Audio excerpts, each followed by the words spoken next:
Bom dia a todos. Graça e paz do nosso Senhor Jesus Cristo. Amém? Amém. Deus é bom. Deus é muito bom.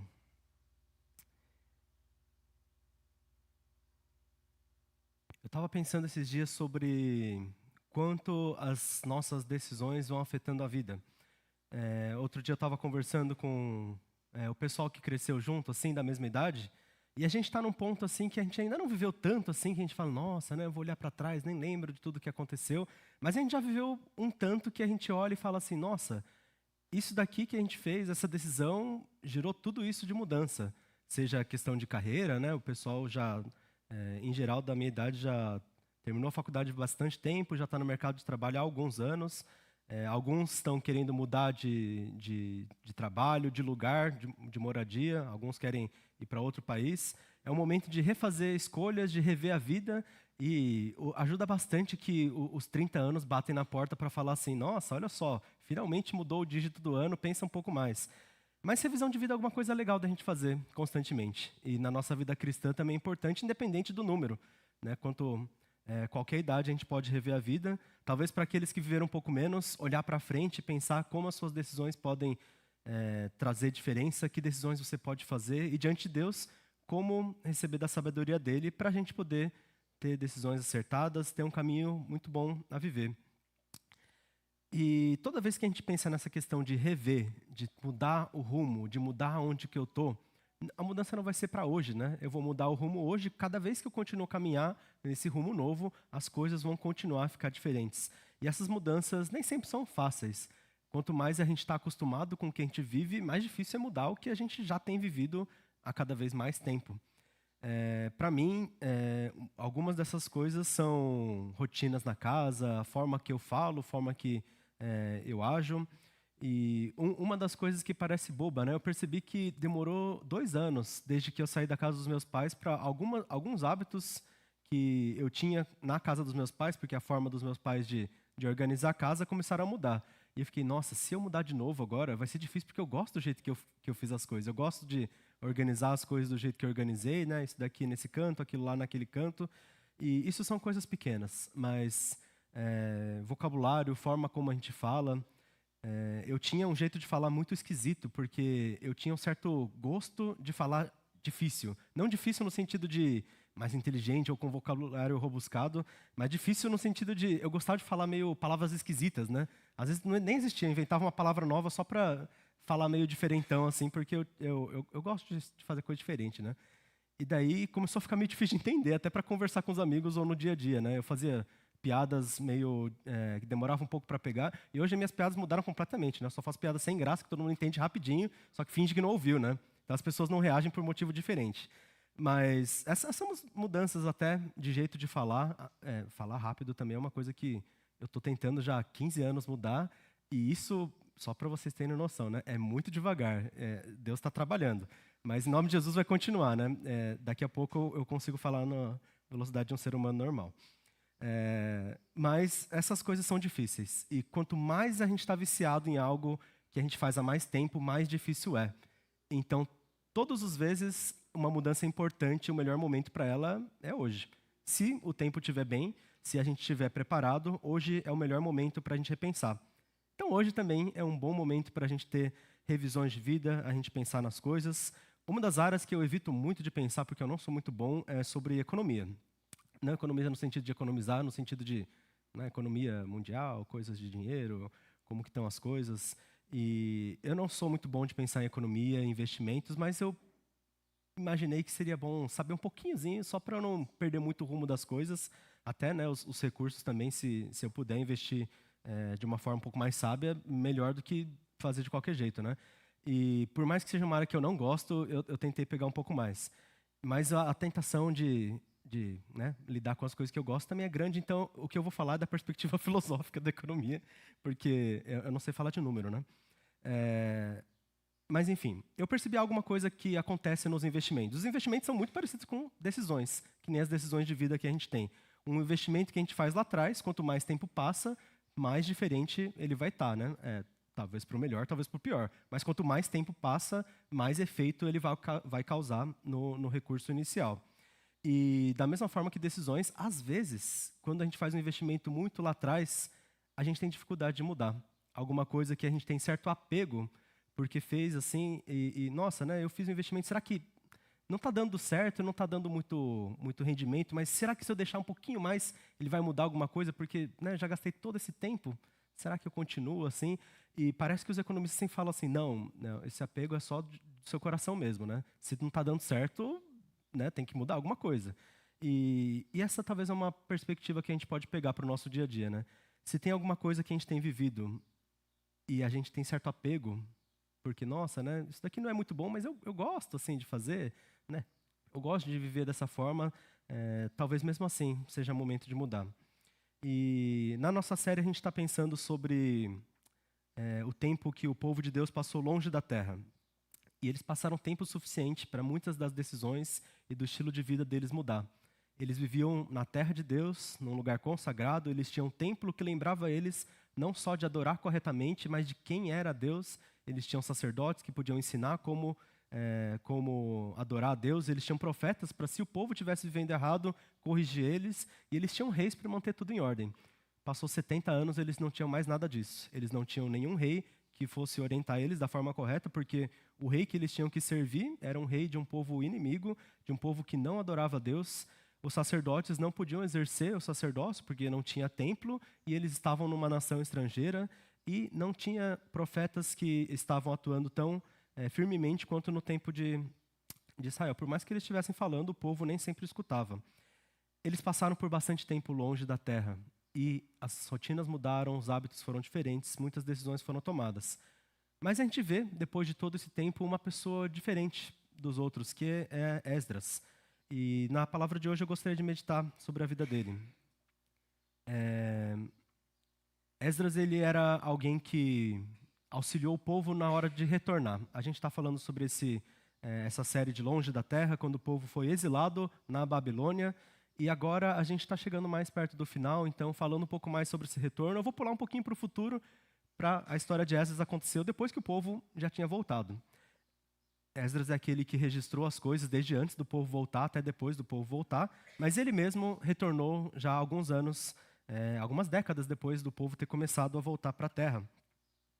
E as decisões que ele tomou na vida dele mudaram não apenas a vida dele, mas a vida do povo como um todo. E não só o povo que estava vivendo naquela época, mas durou gerações. Tanto que quando Jesus chegou, muitas das decisões de Esdras ainda podiam se ver. Uma delas a gente vê até hoje, né? Esdras foi uma das pessoas que organizou o Antigo Testamento como nós o temos. Ele foi um daqueles que fez o esforço de juntar os rolos, juntar os escritos e deixá-los da forma compreensível que a gente tem.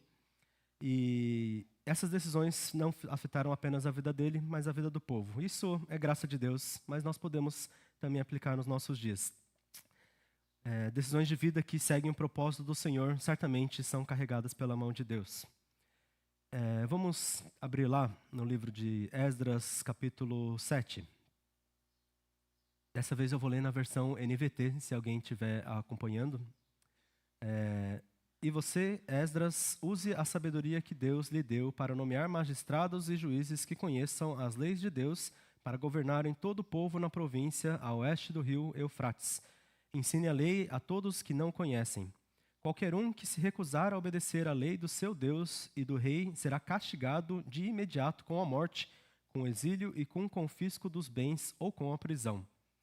Esse é o trecho final, não de uma palavra que Deus está falando para Esdras, ou que alguma autoridade, né, do povo, alguma autoridade da adoração estava falando para Esdras, mas o rei do povo dominador. O rei do povo inimigo que sempre estava oprimindo o povo de Deus, disse isso para Esdras, usar da sabedoria de Deus para ensinar a lei de Deus, Deus de Israel, o Deus que se revelou ao povo. E diferente da época de Daniel, quando as pessoas não podiam adorar a Deus e se adorassem corriam um risco de morte, aqui era o contrário. Ele tinha permitido o povo a não só adorar o Senhor, mas se desviassem, eles iriam sim sofrer. A situação mudou tanto, e isso mudou em apenas algumas décadas. E a gente fica pensando, se eu só pegar uma história e olhar direto para o final, aqui eu estou lendo já a parte que as coisas começaram a dar certo. Talvez eu não saiba exatamente como isso aconteceu, mas esse foi um processo que durou várias decisões, não apenas do povo, que a decisão maior, claro, foi de Deus. E quando Deus definiu, tudo mudou. Mas teve todo um processo para essas coisas acontecerem, para chegar nesse momento que antes era de perseguição e agora era de receber a autoridade até do inimigo para adorar a Deus. É um momento que deve ter sido de alegria para Esdras, certamente de muitas dificuldades, porque os desafios não terminaram. Mas agora ele podia ir e fazer o que ele tinha que fazer. E Esdras, ele foi aquele que foi responsável por reensinar a adoração ao povo. A adoração que o povo passou 70 anos sem praticar corretamente, muitos sem nem escutar, e eles estavam perdidos, eles estavam distantes de onde eles deveriam viver, mas Esdras era aquele que tinha recebido essa instrução e deveria repassar. Ele foi uma figura que fez completamente diferença na nação, ele foi daqueles que liderou o povo a retornar também do exílio, e todas essas diferenças a gente vê que partem de uma decisão. Mas antes de continuar a história de Esdras, eu fiquei pensando, né, olhando só para essa figura, né? Eu comentei que se a gente só olhar direto para o final de uma história, parece que está tudo certo e a gente nem sabe como isso aconteceu, né?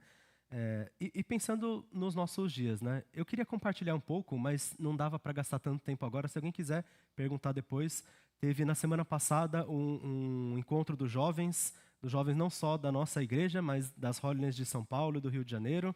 E foi muito bênção, foi muito, muito bom. O pessoal saiu empolgado, desafiado, transformado. E Deus agiu mais do que a gente podia nem imaginar. Eu não vou falar muito aqui para a gente não desviar muito da mensagem, mas eu tive uma sensação muito parecida com a que eu olho para a história de Esdras no momento que está tudo certo. Eu falo, nossa, como foi que chegou aqui? Do nada está tudo tão bom. Mas eu me lembro porque eu fui o mais novo de uma geração que estava perdida, confusa, sofrendo. E o maior sonho que tinha era, nossa, se o pessoal começar a caminhar junto. Não conseguia nem sonhar tão alto assim porque a situação não estava bem. E eu falei, nossa, mas foi só 10 anos. Em 10 anos Deus transformou tanto que os jovens, até dos mais novos, estavam lá clamando ao Senhor. A gente tinha uma sala de oração e o pessoal não esperou dar as instruções, né? Porque tinha abertura e ia ensinar como fazer, né? A galera pegou e começou a ir. E tinha até uma escala, né? Para você colocar o nome para ir na sala de oração, interceder pelos outros. O pessoal, eles não são muito organizados, o pessoal não colocou o nome. Mas eu cheguei lá e falei, não tem ninguém na lista, deixa eu colocar o meu nome só para não ficar vazio. Eu cheguei lá, tinha 15 pessoas, tinha 8 espaços para sentar. Eu falei, nossa, o pessoal é empolgado, né? Não lembrou de colocar o nome, mas lembrou de orar a Deus, é a parte importante.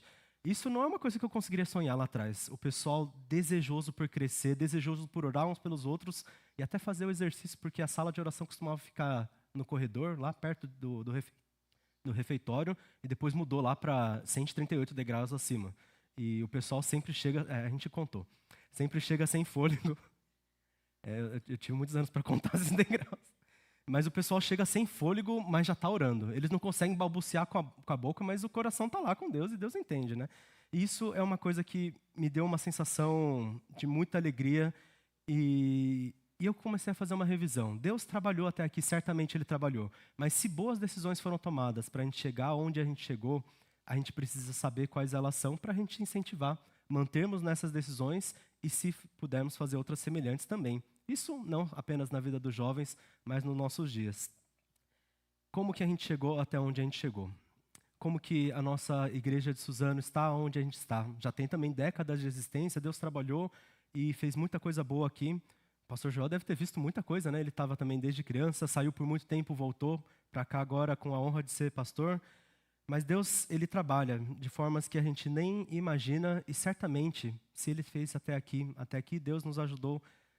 Muito mais Deus pode fazer daqui para frente. Nós temos muito mais coisas a viver como igreja de Cristo e também nas nossas vidas pessoais. Cada um aqui tem alguma caminhada. Deus trabalhou até aqui e dá para imaginar quanto Deus pode fazer. E eu acho que nem eu comentei com os jovens, a gente pode sonhar o quanto for. Deus pode fazer muito mais. Então, que a gente possa se pegar a essa esperança. E para a gente fazer isso, as decisões são importantes. Eu estou desviando bastante do assunto porque eu estou um pouco confuso hoje, então eu peço paciência. Mas eu estava conversando com vários dos meus amigos que cresceram junto, da mesma idade, e eu percebi que muitos estão confusos, né? Porque parece que é um momento de mudança, tem que acontecer alguma coisa para fazer sentido. Alguns estão indo, né, da Isca Vitória estão indo para a África, tem alguns indo para o Japão, tem gente que quer ir para a Austrália. e não só países, né? Tem gente que foi para o ministério pastoral, não apenas eu, tem outros indo também, e outras pessoas simplesmente mudando de emprego porque aquele ambiente não estava sendo muito bom, e pessoas revendo a questão de propósito de vida, enquanto isso alguns estão perdidos, estão esvaziados. E diferente de pensar naquele ponto ótimo que está tudo certo, que talvez aconteça na vida de alguns e parece que na vida de outros não tem. Mas não significa que não pode ter. Talvez também ainda não chegou lá, talvez algumas decisões são necessárias. A gente faz esse contraste de algum momento que parece estar tudo certo e de momentos que parecem que está tudo errado, não são inalcançáveis um ao outro, não são sem direção. O povo de Israel já passou por aquela situação completamente devastada, sem esperança, e depois eles tinham alguma esperança, por mais que a grande esperança fosse chegar só 400 anos depois, com a chegada de Jesus. Mas eles estavam lá e viram acontecer, que a gente possa ver também nos nossos dias. Então vamos continuar no texto de Esdras, agora perguntando quem que é ele, porque se a gente viu o ponto bom, vamos ver como começou essa história, lá no capítulo 7 também, no versículo 6. Esdras, ele era um escriba, conhecedor da lei de Moisés, dada ao povo pelo Senhor, o Deus de Israel. Esdras foi da Babilônia a Jerusalém, e o rei lhe deu tudo o que ele pediu, porque a mão do Senhor, o seu Deus, estava sobre ele. Esdras chegou a Jerusalém em agosto do mesmo ano, partiu da Babilônia em 8 de abril, primeiro dia do novo ano, e chegou a Jerusalém em 4 de agosto, porque a bondosa mão do Senhor, o seu Deus, estava sobre ele. Pois Esdras tinha decidido estudar a lei do Senhor e obedecer a ela e ensinar os seus decretos e estatutos ao povo de Israel. Desculpa, eu pulei alguns versículos. Mas esse era Esdras. Esdras, ele era da tribo de Levi, ele era descendente dos sacerdotes, ele era alguém que, então, se tivesse vivido toda a sua vida com as gerações lá na terra do povo de Deus, no templo do Senhor, teria tido também a função de ensinar o povo. Mas ele estava distante, mesmo assim ele se manteve conhecedor da lei, mesmo não podendo atuar da mesma forma, a lei que Deus tinha dado séculos e séculos antes, que eles passaram 70 anos sem conseguir exercer tanto, ele se manteve firme sobre a lei de Deus, e depois ele pôde ter essa oportunidade de, junto com o povo, retornar de longe da terra para a terra de Deus. E ele fala aqui na descrição, 2 vezes só nesse trecho e muitas mais no livro de Esdras e Neemias. A grande força que moveu eles, que permitia tudo acontecer, era a bondosa mão de Deus, a poderosa mão de Deus. A mão do Senhor estava sobre ele. Mas a gente vê aqui que ele fez uma decisão muito importante. Esse é o chamado de Esdras. Um chamado que talvez não é tão chamativo assim quanto, por exemplo, Daniel, que Deus pegou e deu um momento de muita evidência para ele. Ele sabia o que ele tinha que fazer. Ele tinha uma influência não apenas no povo de Deus, mas sobre todo o império. Ou o chamado de Isaías, que ele teve uma visão transformadora em Deus. Ou até de Jeremias, que foi chamado desde antes de ele estar no ventre da mãe dele. O chamado de Esdras foi simplesmente ele tomar uma decisão e ver que a mão de Deus estava com ele. E isso garantiu para ele que essa decisão era de acordo com a vocação que Deus tinha para a vida dele como um todo. Sem uma revelação muito expressiva, mas certamente muito firme essa direção. E essa decisão que ele tomou, firmemente, em 3 partes, muito completa, de estudar, de aprender, de se preparar, depois de obedecer, de aplicar, de viver fielmente e depois de ensinar. Ele tinha a parte de preparar, a parte de entender, de solidificar e depois de passar para frente. Talvez isso seja um pouco diferente na vida de cada um de nós, como Deus expressa os nossos chamados. Para mim, Deus me chamou para trabalhar com pessoas, para falar da palavra do Senhor, para incentivar, para acompanhar. E no pastorado eu tenho me encontrado atuando nessa direção, para a Vitória, para o DAS, que Deus chamou para pregar o Evangelho, talvez até culturas diferentes, num espaço diferente lá na África também. E para todos nós, Deus tem essa questão, Ele nos prepara e Ele nos envia e é para ser edificante. Nossos chamados têm a ver com outras pessoas, porque a gente vive em comunidade, Deus nos colocou para ser sal e luz no mundo e entre os nossos irmãos ser edificantes. Deus tem um chamado e esse chamado precisa de ter uma resposta da nossa parte. Não adianta só Deus te preparar para alguma coisa, te projetar para alguma coisa e nós não tomamos a nossa decisão de acordo. Essa decisão, como de Esdras, ele tinha decidido E a palavra aqui é decidido firmemente a estudar a lei do Senhor, obedecer e ensinar. As nossas decisões são como investimentos. Quando a gente toma uma decisão e a gente tenta viver por ela, ela vai rendendo cada vez mais. Eu não me veria sendo pastor 10 anos atrás, 15 anos atrás, especialmente olhando para como eu costumava ser. Eu tinha uma personalidade bem dominante, por mais que tímido. Eu sou muito cabeça dura, pelo menos eu costumava ser muito mais. E eu fiquei pensando, eu não consigo nem conversar com pessoas. Naquela época, eu não conseguia olhar nos olhos porque eu tinha timidez, eu não conseguia durar uma conversa por muito tempo, mais eu escutava do que, né, fazia parte, quanto mais dizia algo edificante que apontava para Deus. Mas no dia que Deus falou, bom, né, e ser pastor? Se você falar não, você nunca vai. E daí eu falei sim, e eu não tinha nenhuma dessas qualificações, não tinha nenhuma das preparações. Eu tenho dificuldade de leitura até hoje, mas a graça de Deus foi que eu consegui ter gosto pela palavra. Então eu não consigo ler qualquer coisa, mas a Bíblia eu gosto muito de ler.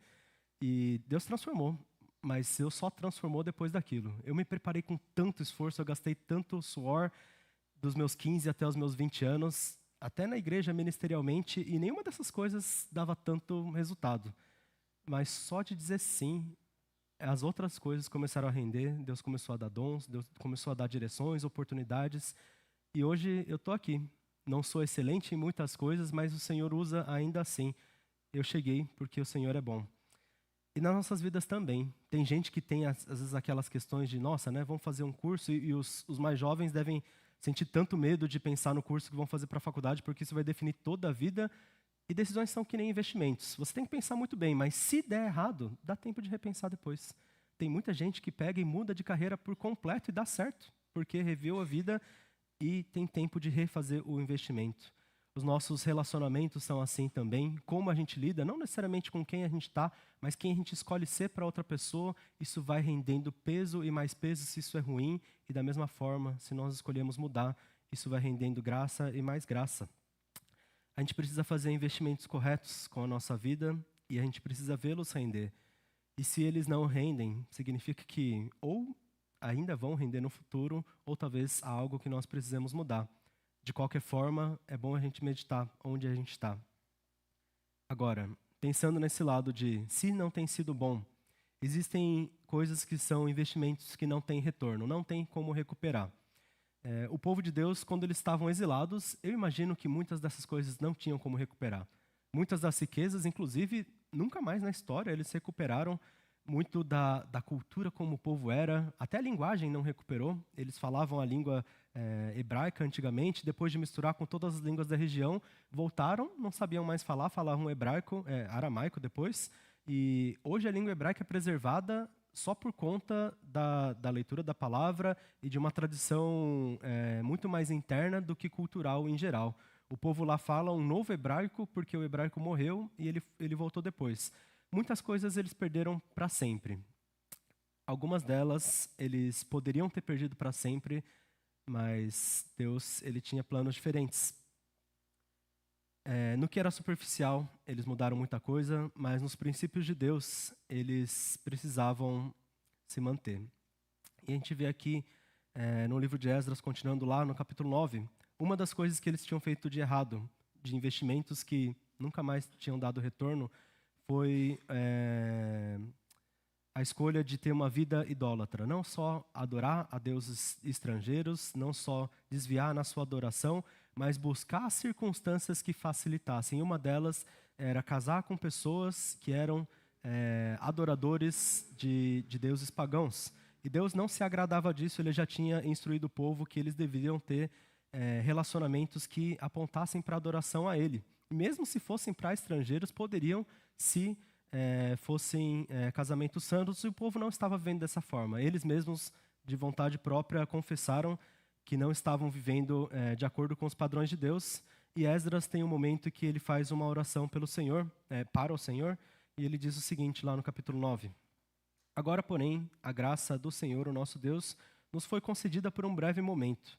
Ele permitiu que alguns de nós sobrevivêssemos como um remanescente e nos deu segurança nesse lugar santo. Retornaram à terra prometida de Deus. Aí ele diz: Nosso Senhor iluminou nossos olhos e nos concedeu um pouco de alívio da nossa escravidão. Agora, ó Deus, o que podemos dizer depois de tudo isso? Por mais uma vez abandonamos os teus mandamentos. Eles se viram retornando por graça de Deus, eles se viram perdendo esse jugo de escravidão por graça de Deus, e ainda assim o povo mais uma vez pecou contra o Senhor. Eles passaram tanto tempo sofrendo por idolatria e eles retornaram para a terra só para perceber que eles estavam caindo em idolatria.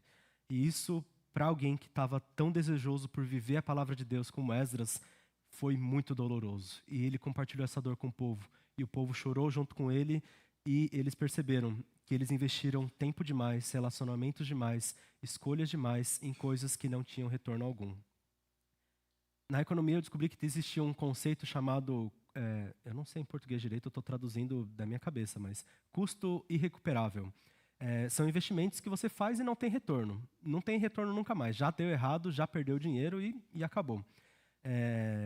E existe uma coisa que chama a falácia do custo irrecuperável, que é a nossa vontade de coração humano de continuar investindo em algo que deu errado porque talvez vai dar certo no futuro, porque a gente tem certo apego por esse investimento. Isso é uma falácia, isso é algo que não faz sentido, porque se algo já deu errado, se algo já não deu retorno, não adianta colocar mais força, colocar mais investimento, não vai ser bom. Se o povo já estava em uma vida idólatra, não adianta eles tentarem investir na vida idólatra para tentar transformar essa vida idólatra numa vida de Deus. Eles precisavam tirar o investimento dessa vida e investir na vida consagrada ao Senhor. A gente não pode, nas nossas decisões, nos nossos ministérios, nos nossos relacionamentos, na nossa caminhada, pensar que os nossos erros podem ser adaptados, que os nossos erros podem ser deixados de lado para a gente tentar consertar a vida de algum jeito que talvez seja só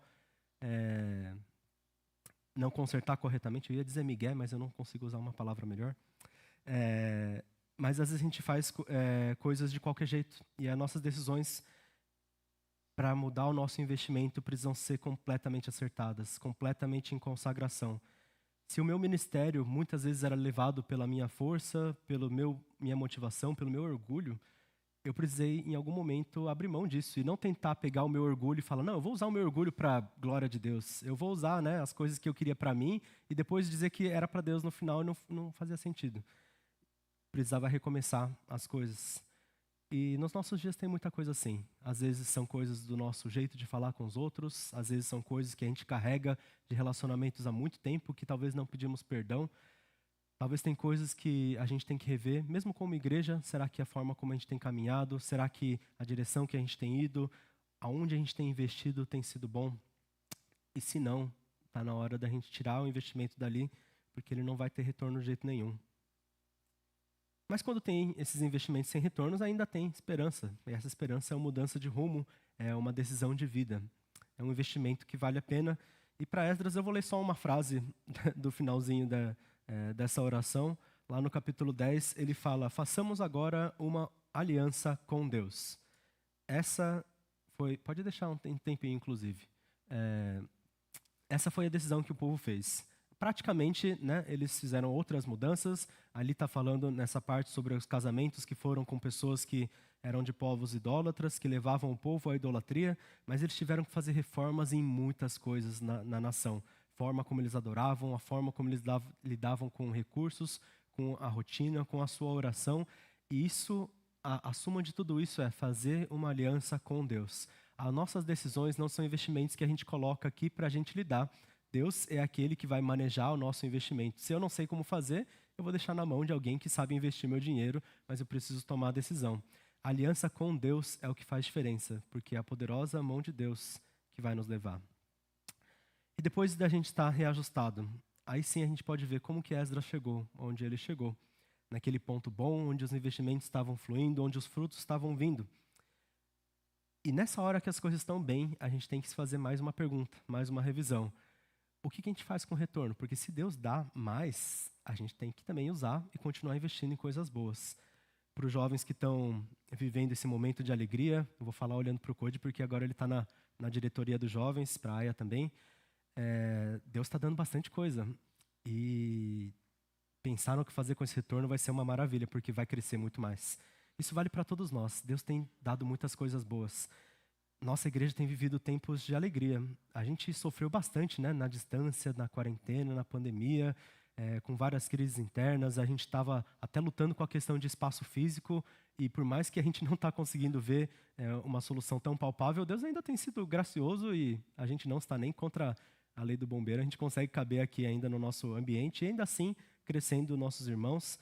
O que a gente faz com o nosso momento atual? Nós temos tantas pessoas aqui, tantos dons diferentes como igreja, temos recursos para sobreviver, tem igrejas que não conseguem nem pagar as contas, que a gente possa ter todas essas nossas coisas, nossos recursos, nossos dons, nossos irmãos, e juntos a gente possa usar esse investimento para a glória de Deus, segundo o que Deus quer. Se tem algo que a gente tem gastado nossas forças de lugar que não é bom, que a gente possa modificar, que a gente possa mudar o nosso rumo. Se na vida pessoal também vocês têm alguma coisa assim, que a gente possa mudar. Dá tempo de pegar esse investimento que não foi bom e transformar em um investimento que gera frutos. Esdras, no final dessa história, nós vemos aqui, logo depois do decreto de Artaxerxes, que era o rei da época, falando para ele, ele diz o seguinte, lá no capítulo 7. Louvem o Senhor, o Deus dos nossos antepassados, que colocou no coração do rei o desejo de embelezar o templo do Senhor em Jerusalém, e que mostrou o seu amor leal ao honrar-me diante do rei, do seu conselho e de todos os seus oficiais poderosos. Eu senti-me encorajado, porque a mão do Senhor, o meu Deus, estava sobre mim, e reuni alguns líderes de Israel para voltarem comigo a Jerusalém. Esdras agora, nesse momento bom da vida dele, ele se sentiu encorajado por Deus. E esse encorajamento é o sentimento pleno de ter um propósito. Se eu falei que tem muita gente da minha idade que está perdida, está faltando essa parte de ter um propósito firme na vida.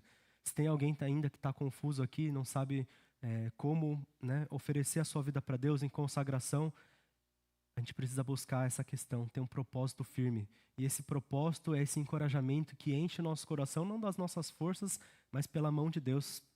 O cumprimento do nosso propósito é honra nas nossas vidas.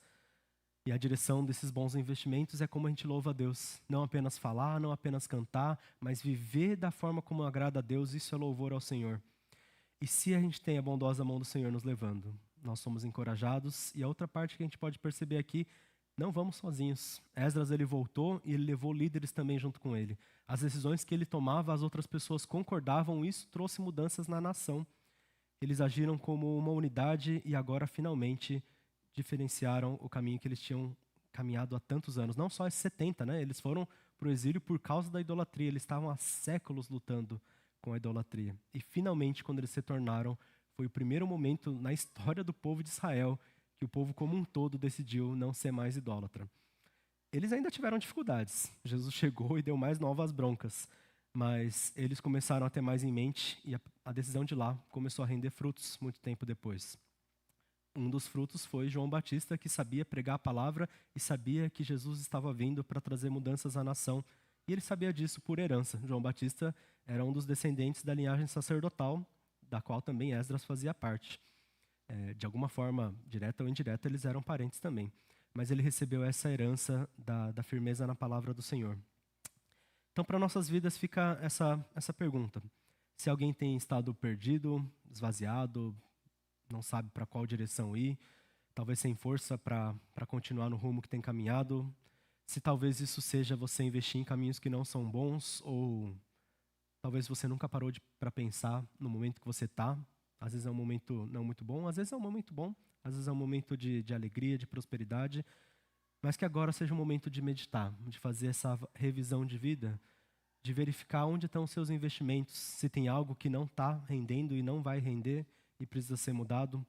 E se você está com muitos recursos, que utilize eles para a graça de Deus, seja eles financeiros, seja o seu tempo, seja suas forças, suas palavras.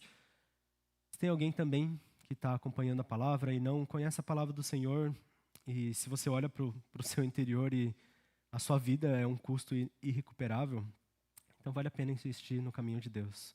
Porque é só em Jesus Cristo que a gente é restaurado e chamado a viver uma vida que vale a pena. Para todos nós, então, que a gente possa ter uma vida que seja de investimentos, de decisões na única direção que dá um bom retorno, que é Jesus Cristo. Vamos orar então, tirar um momento um pouco antes de cada um avaliar o seu coração, que Deus possa estar sondando, estar colocando direção, se tem algo a ser mudado, se tem algo a ser transformado, se tem outra direção que você pode colocar as suas forças, investir seu tempo, investir sua vida, e que a gente possa também orar pela nossa igreja, a nossa comunidade aqui de Suzano, mas também a Igreja de Cristo em todo o país, em todo o mundo. Que nós, como corpo do Senhor, possamos caminhar na direção dEle, não por nossas estratégias, não por nossas forças, mas porque a bondosa mão de Deus está conosco. Senhor Santo Deus, nós colocamos em Tuas mãos a nossa vida, porque se a gente tentar levar por nossas forças, por nossas condições, todas as nossas decisões vão ser investimentos falhos, vão ser coisas que não valem a pena, e por mais que a gente tente frutificar, não vão ser coisas boas.